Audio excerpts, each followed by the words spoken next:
Hello, ladies and gentlemen, welcome back to Devilish Serpents. How the devil are you? It's been a while and I do apologise, but I have been enjoying life as a new German citizen. I live in Germany now. The move has been completed. The move that I banged on so much about for so long and just didn't seem to ever come to fruition. It happened.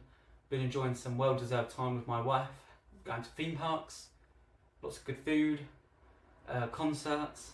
Got another concert this weekend, a medieval concert with medieval markers. That's pretty cool.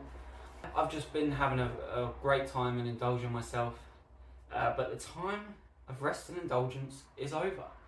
I want to start grinding YouTube, put out lots of quality, consistent videos, and yeah, grow Devilish Serpents. The subject of quality, you should see a dramatic increase in quality because I can now record 4K videos.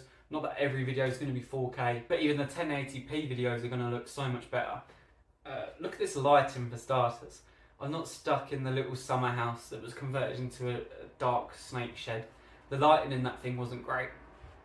This is crazy. This German sun is like sub-Sahara Africa right now. It's so hot. It's only 10 o'clock. I'm sweating my balls off. But yeah, so not stuck in the snake shed. Beautiful German sun. I bought this aloe vera, and I feel like I might be wasting my time now because the village I live in is surrounded on all sides by the Black Forest. It's the best air quality you can imagine. Kevin Rhodes was on a Shovel Nose Hog video. I think he was talking about books, the books he wrote or something. This was a long time ago, and he started talking about aloe vera and the qualities it has, and you know, a good idea to put them in a snake room. At night, these guys absorb the carbon dioxide and release lots of beautiful oxygen, and they're great air purifiers. Please ignore the blue wall. That's going to be changed to fit a more devilish theme in the near future. One thing I see all the time about snake keepers, a plague that they have in the community, is their wives, their husbands, their partners not liking snakes. They don't want the snakes around them at all, don't want snakes in the house.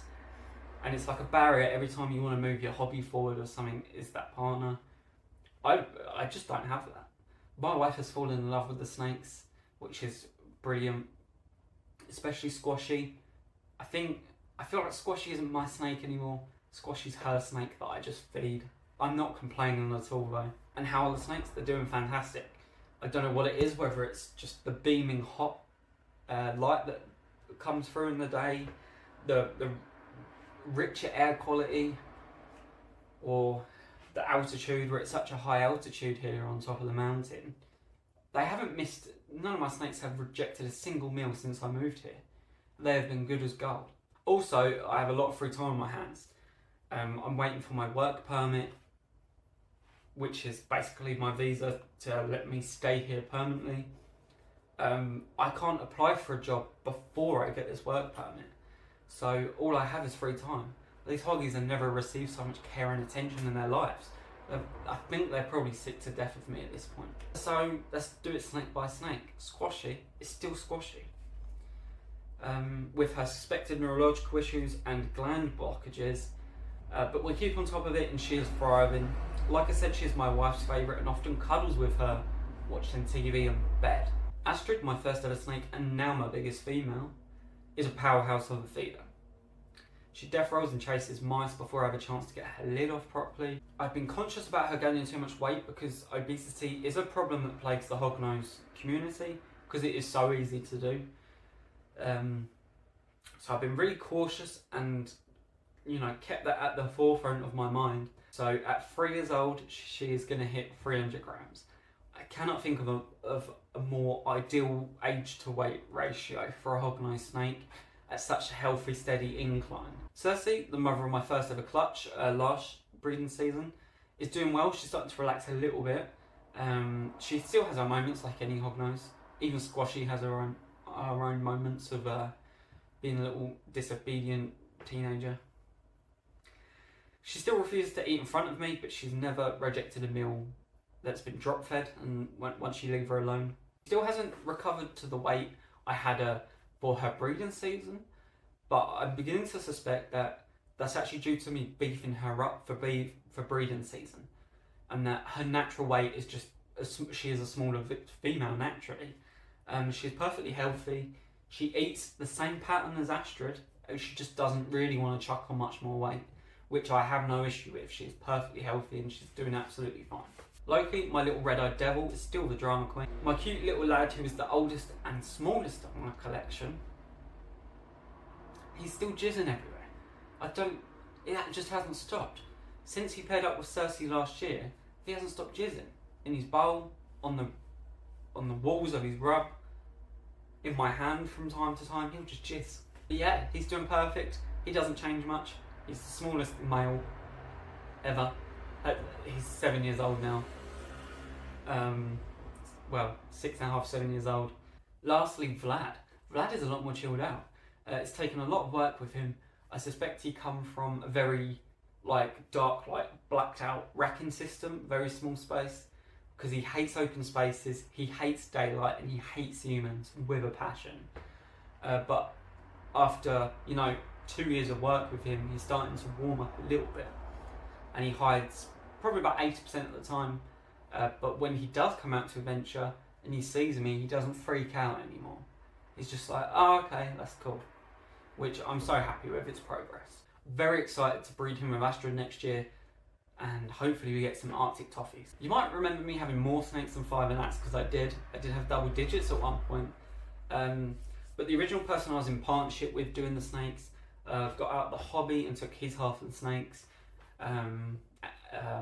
So they went to someone else in England who then also got out of the hobby, so I have no idea where they are, which is really unfortunate and a bit sad to think about, because some of those were lovely snakes, lovely natured snakes. And then to cross the EU into an EU border, you're only allowed 5 pets. Anything more than 5 animals counts as a business, or that's how they view it. I would have to set up a business and pay import tax on every snake I bring in. Luckily, my cousin, Coma Snakes, has quite the snake collection now. He's in partnership with ours Royals, both based in England. AJ Pythons. AJ? I think it's AJ. No, it's not, is it? Yeah, it is. AJ Pythons is their partnership. They're building a new facility from scratch, like an actual brick building, which would be cool. I think between them they've got 42, for this project they got 42 Royal Pythons, and then ours Royals isn't so much into the hoggies, but my cousin Coma Snakes very much is. He has a lot of hoggies. He took anything that I couldn't bring with me, and you might think it was very hard for me to pick who to bring, just 5, but it was actually pretty easy. I had a hatchling left that I never named from the breeding season, which was the reason I still had him, was because I was a bit lazy advertising him to be sold, and to be fair, I was very busy. I was moving country, and then Samael, my beautiful blue-eyed leucistic ball python. Unfortunately, I just couldn't get the birth certificate. For a python, to bring a python into Europe, especially ball python, you need essentially a birth certificate to prove they're domestically bred. Because they are so exploited in the wild, people just pick them up and sell them online, ship them to other countries. So yeah, so I couldn't bring him. So it was actually a pretty easy decision. But yeah, it was my cousin Coma Snakes that very kindly offered to do the road trip with me, and it was very smooth sailing. All the roads were clear through France. It took us a lot less time than we thought it would. We only had to stop once for fuel, check the hoggies, they were all good. When we arrived here, we offered them water and left them alone for a week. It was, really easy to move with them. I put the males in 1.3 litre Brat Plus tubs and the bigger females in 3 litre Brat Plus tubs. Loads of elastic bands around them, and then put those in an 18 litre really useful tub like this one. Lock the handles. No way any of them are getting out in the car free. Border Force could not have cared less about them. It was crazy. There was one woman that's asked us at the Eurotunnel, so the English to French border. She was like, do you have any pets with you? I said, yeah, but they're not the pets that need an EU pet passport, because that's the thing. The dogs, cats and ferrets. And she was like, okay, yeah, cool. And that was it. It was the best part of a full day driving. I still have an outdated Q&A to do, questions and answers. If If anyone has any fresh comments or questions to leave me, that would be appreciated, because some of the questions on that are so old they're a little bit irrelevant now. So if I can replace them with some cool new questions, that'd be awesome. I'm still revising my full hognose care guide, which I'm going to be making into a video on here.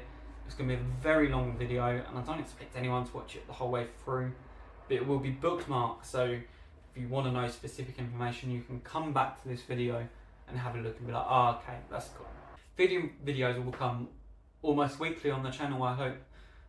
Again, lots of free time to do whatever I want to do. So yeah, I imagine the feeding videos will be in 4K quality, which will be nice. And every so often I'll do a weighing video as well. I'm very excited to start putting videos out there again. I've already started doing some nice pictures for Instagram and stuff to grow the Instagram.